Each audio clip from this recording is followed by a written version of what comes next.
emfa emfiri ha mama nhyase emfa mfiri atakra ho na mewia mabana na pole enso eso atakra bigi supporters no aka omo de and the game no eba so me sure say unya bi ehweye Kumasi Asante Kotoko a performance ne saying bigi me mo bibia kwa ba biem ne na obibia sese omagebre na omo adiechi ebe prem sebre from the calling segment yada afre for omo free nyina se omo yehu omo verdict and omo assessment of Kumasi Asante Kotoko ahead of season eba be rem no nti na de no now to the game bigi.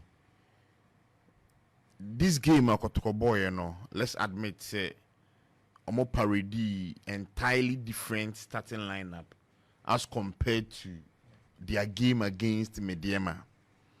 Inti me share the starting lineup na me manya the highlights of the game na minya the goals or the goal that has been scored and I mean who say it is a confirmation of what Derek Fodjo of Mediema said wabra Kotoko any Mediema boy ewo last weekend. Derek Fodjo can say after playing the game against Kotoko, even though Mediema has won the cup, but he as a player Ohun Kotoko team say there is squad depth and talent at display. Therefore, you of Mediema after the game against Mediema, against Kotoko, Sano Kain. Derek Fodjo say, even though Mediema Ashe Kumasi Asante Kotoko 2-1, ewo takwati cup, takwati park aje cup no.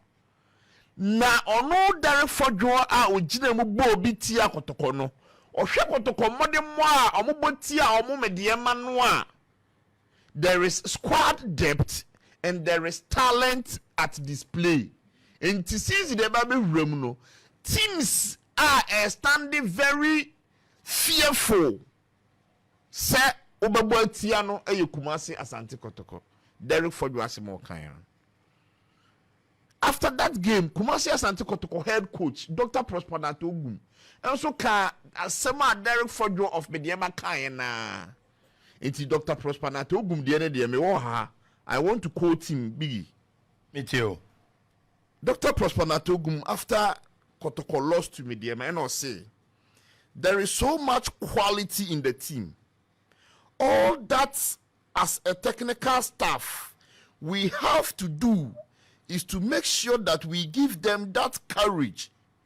We give them that confidence to be able to express themselves anytime we give them the opportunity. So the quality is there. There is depth in the team and it's good for Kumasi Asante Kotoko. Intina mesha say starting lineup na ball etia Bibiani Gold Stars and ne ewo Cape Coast Sports Stadium no entirely different from omo boy against Mediema. It's a confirmation of statement that these prominent figures in Ghana football edi two dwa abra Kotoko any Mediema boy. Say Bismarck the starting lineup and the best to swa amamia. Ubon say starting lineup ye Mohammed Kamara say oba beda goal post to nim for Kumasi Asante Kotoko. Even though say we nye an official game within a season, but it's a preseason game. Na yenye hu ni say other goal post ni mama Kumasi Asante Kotoko. For the games I have in this preseason period yi nyina no Frederick Asare. But ene yenya Muhammad Kamara and some trephobia kan ho asem Kotoko echitafo ni bia kan ho asem say ene other goal post ni bigi. Very good for this goalkeeper. On the debut wetimi keep clean sheet. This is telling you say had the chance to keep the goalpost for Kumasi Asante Kotoko on an official season. I think with this momentum, when you say in the first game, with me keep a clean sheet, or go rem in official game, he will have something to lean on as a goalkeeper or with them in his first official game for Kumasi Asante Kotoko. So this is telling you the squad depth. There is no Frederick Asare, but today Kotoko fans a certain Mohamed Kamara. Now ya can can say other goal post him. Now my glimpses of a good goalkeeper. Yes, who say Patrick Siedu elbow at the absence of Kote. In recent times, Kote has been very doubtful at the right back position. But yenya a certain Patrick Siedu. Sempo yenya the best as a right backer. Yebenya something which is suitable to make Kotoko a good team in the season. So Yebetnia can say without Kote, there is a certain Siedu. And then a typical central defense, Henry Ansu and Joseph Ablo. And on a good day, say defensive setup e take shape. Na amubo game we no man consider go abigi. Yet me classify that set of defensive setup. They say indeed they've done well. Inti way is telling you say, even though they've not played for a very long period, but central defenders they are chef from how they will be able to team up our central defense, because every good team, so central defense very solid that you are able to win trophies. So this is telling you say after Kotoko a central pair of Justice Blay and Samba, Kotoko now has a different central pair in the shape of Henry Ansu and Joseph Ablo, and then omutimi keep clean sheet as defensive setup in Kotoko game. Biggie, you bet me talk was what position be a boy, and then Obi also say dear, I likely say obey a first team player Kotoko new na ye to suffer these players they will be able to live up to expectation. Yankanation is a Pitami Duakwa is the only player aboard the last game. And there was started. Biggie, before you be crown, let's acknowledge this boy. The goal scorer, Bernard Samoa. Last season, Kotoko a preseason our be personal. A dia na ye tepa na ye Bernard Samoa. Biggie, you know yeah. Some call Coreno. A dia na ye tepa. Reports are free. Sa preseason camp or na Bernard Samoa. Me cry here and yet the mete the me corre. Yeah. In fact, they may can't say because me I was not there. Oh, me call. Okay. Me corre. Yes. And in matches I'm hearing he was Kotoko's best player. Kotoko's best player. And at that time the funny thing is na Kotoko nyani ni wiye. It's Yebisa player ni di kampono. We weren't giving the right name. Okay. Because I am sure say na omadwe yom say e bia no obi afa akire ababa behwima kwala no. So we were told say your friend no Tanko say bibi. I've forgotten the name. It's a no need here obi ade ba abotin. Okay, not knowing the real name is. Yes, until later. And I come say oh your friend is say your friend is say your friend is say. So Bernard Samoa there. Pedemimi who last season during the preseason games. Now me expect this our form now when the league starts. Unfortunately, man, who is but yes, but and then me to also had my kawasem no. Into the program into there be biggie maybe host. Mati. Oh, now analyze issues. So into the account, we are much cabin. And you are my granny and my show near fair. And the biggie, the emperor McKenny and say, a free be possible banner, the name and yet reporter ne eba, ne bena sumwa. It's ye baby season him no. Na edia na Kotoko supporters anticipate say. Obemo that performance omo baba Yara Sports Stadium Kotoko player the more no na ye bena sumwa. But it's turn round. Emma Peter Amidu Akwa ebe still show no. Very good for Sumwa. Kotoko asa maintain no. A season eba be rem no. Oka Kotoko plans no. Biggie, last 2 games at Kotoko aboni nyina no. Sumwa has been on the scorecard for Kumasi Asante Kotoko.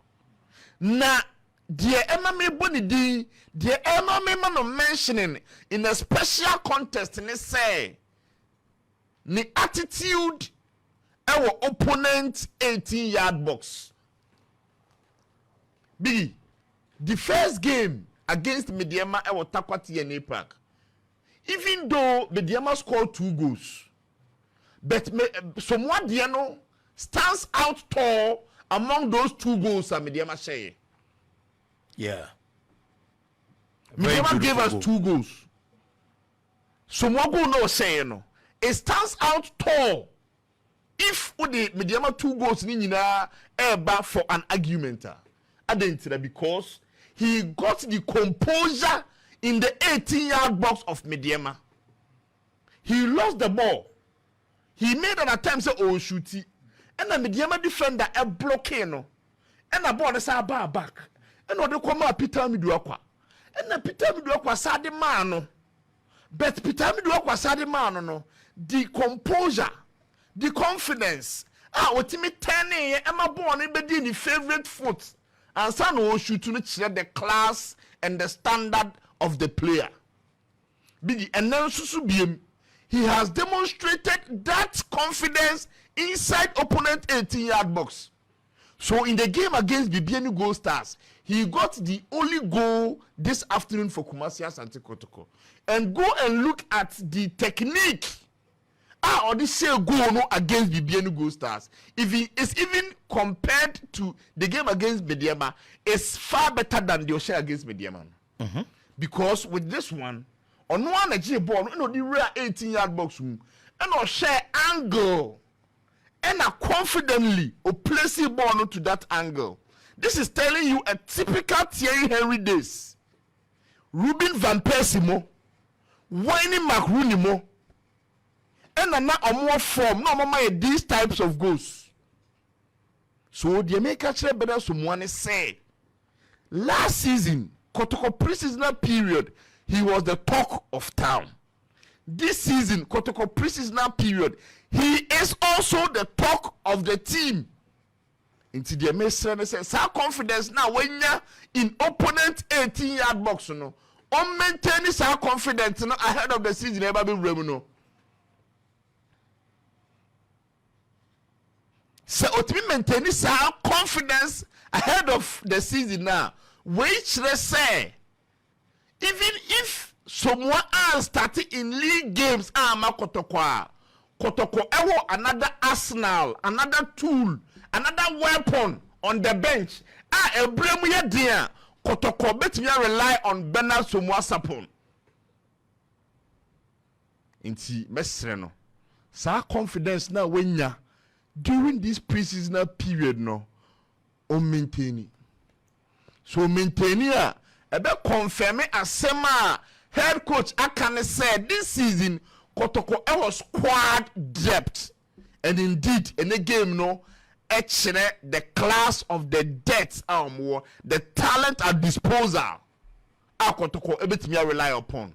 And to be a friendly game it only confirms statement after the game against Mediama, Dr. Ogum Edituja, and Asema Derek Fordro Edituja. And Kotoko, they are riding on a smooth path in the preseason.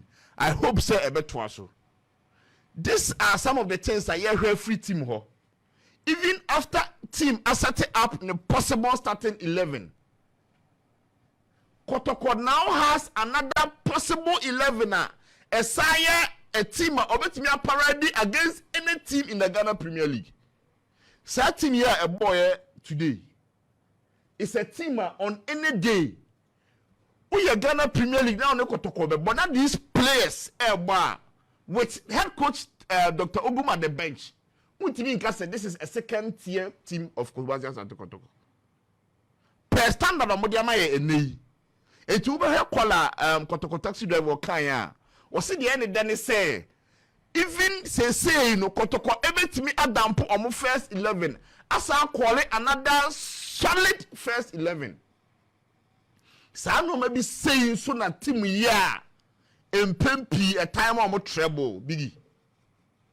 Inti omo hyase omo hyehye and ekwan omo nam so hyehye no eye ekwan a obia to be a testify who say ampa adwuma pa na mo ye na adwuma pa so wie kunimdie nti the also supporters ne ye say also munya team ne mugidie no munya technical team ne mugidie say aye bida obetimi aye say everything every aspect of Kotoko say you say ekwema bi they are now driving ahead of success until the best supporters they say omon calm down omon limit your expectations omon your team ni mugidie no omon fam paibo entire team nachi en kankan ewo home games enti bigi before meje mama poli no unyanyem na because mo question na me ba bebisa wo okay ene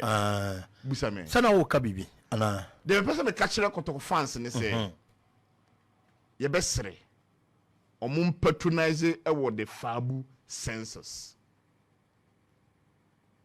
because direction a team new coach is here, you know, they are heading to successful destination and you say kwancha de efe ye di sika na ye enyo mo ye nyina na no na mo ye hu the wage bill of Kumasi Asante Kotoko within a month.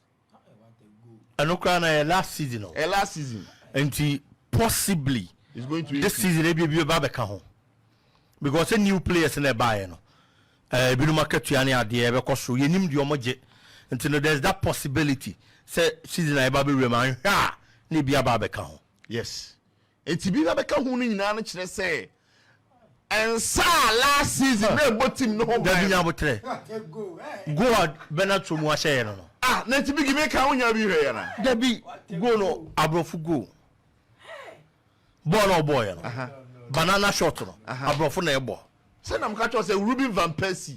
Dabi Betwack fa kwa chiri. E was say tiefo no be hwe go ni bi wo Facebook. We dey tiefo e be say camera Opemsuo on Facebook. Utia na wafa phone and our laptop.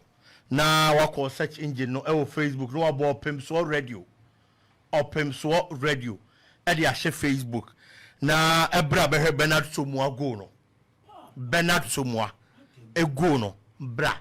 Na ebra be he go ni bi. Ha. Bigi neti make nyina no na wonya hu go no. Dabi. So I was not exaggerating. Dabi. I don't know person tiefo who say na nya exaggeration and na ye. Na ya ade a asi. Na emom e bia na ebinum na nya bi hwe. So they pleading say obi biara utie fabu mresi sie no.